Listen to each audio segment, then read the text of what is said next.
Let's talk about guerrilla marketing to supersize and grow your business. Sharon Horne-Ellstrom here. And guerrilla marketing, I'm going to read you the definition quickly because I love it. Yeah, guerrilla marketing is a disruptive and unconventional approach to marketing that relies on creativity, imagination, and unconventional tactics to promote a product or service.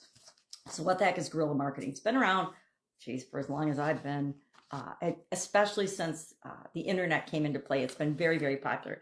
But it relies on creativity, innovation, testing, and continually improving and coming up with unconventional, attention-getting ways of sharing your brand, your products, and services. I'm going to share some examples of that. But first, what are the main advantages of guerrilla marketing and why is it so useful for especially small businesses? I consult and work with a lot of small businesses who don't have a big budget like traditional big corporations in order to share their brand.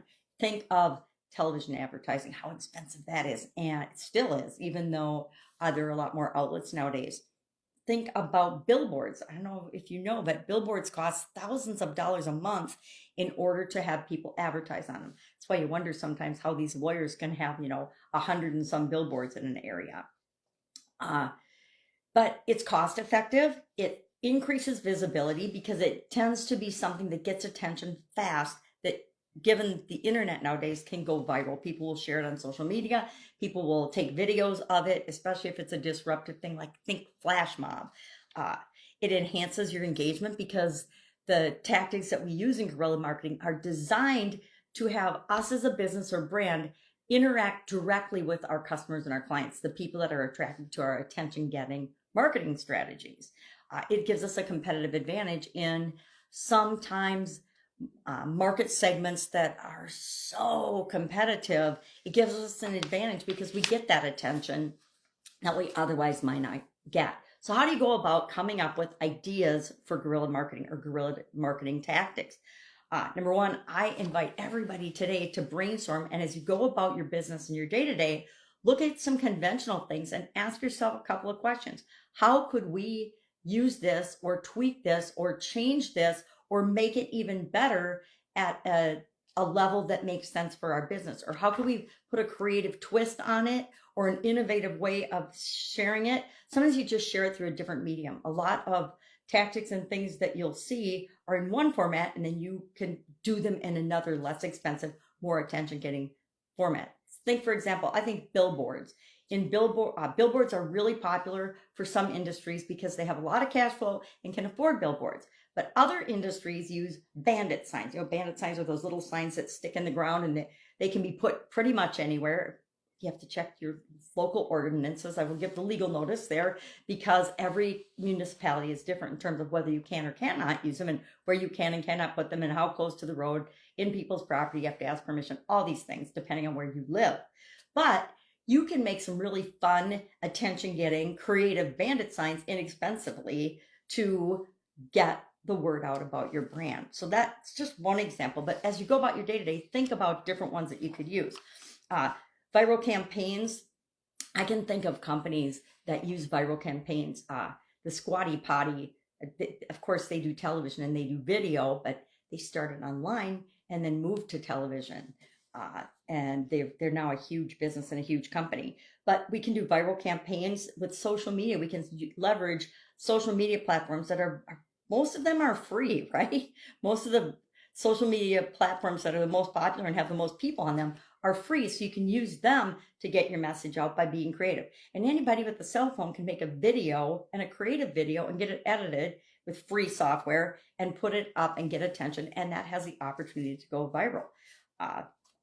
We can actually find local businesses to paint street art for us. There's all kinds of places, no matter how big or how small the community you live in, there are artists and there are people that will do confetti, that will do graffiti art that could include your brand. Now, keep in mind, if graffiti is illegal in your town and you have an artist paint your brand on there, that might get you some negative publicity.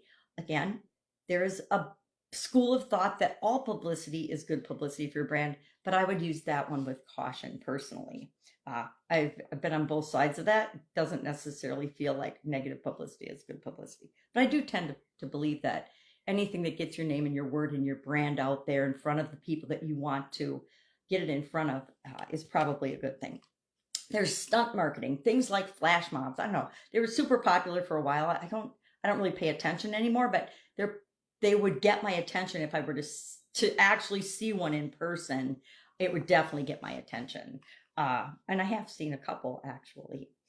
Seen lots of them online. But a flash mob in a busy city center, captivating your target audience or getting people to video it and share it in social media is usually an inexpensive way. And people love to engage and participate in things like that, especially for brands and products and services that they care about or that support causes that they care about.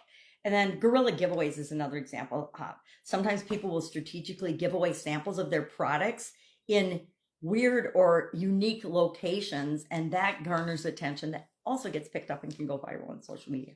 Notice there's a lot of social media here because why? Social media is a guerrilla marketing tactic because it's virtually free and it's a great way to get out there and test and tweak inexpensively what does and doesn't work, what goes viral, what gets people's attention, what doesn't, etc. So love to know if you and your business have used any guerrilla marketing tactics and strategies. Share in the comments below the lessons that you learned from them.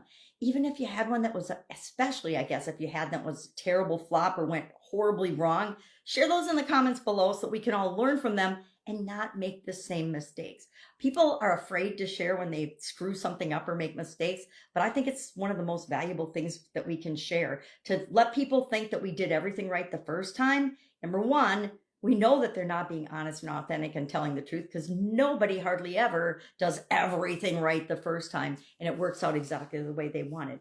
And part of the power of good marketing and good customer engagement and good customer service and good customer experience comes from the iterations that we do. That we do something, we test it, we try it, we get feedback on it, and then we improve it, and we continually improve everything. And that especially includes our marketing efforts and how we communicate with people and get the word out about our brand. All right, that's it. Any questions, hit me up. Otherwise, I challenge you to go about your day and look for ways that you could creatively and innovatively and inexpensively and cost effectively reach your audience by using some interesting and fun, because it is fun, tactics and strategies. Have a great day, and I'll of course be with you tomorrow.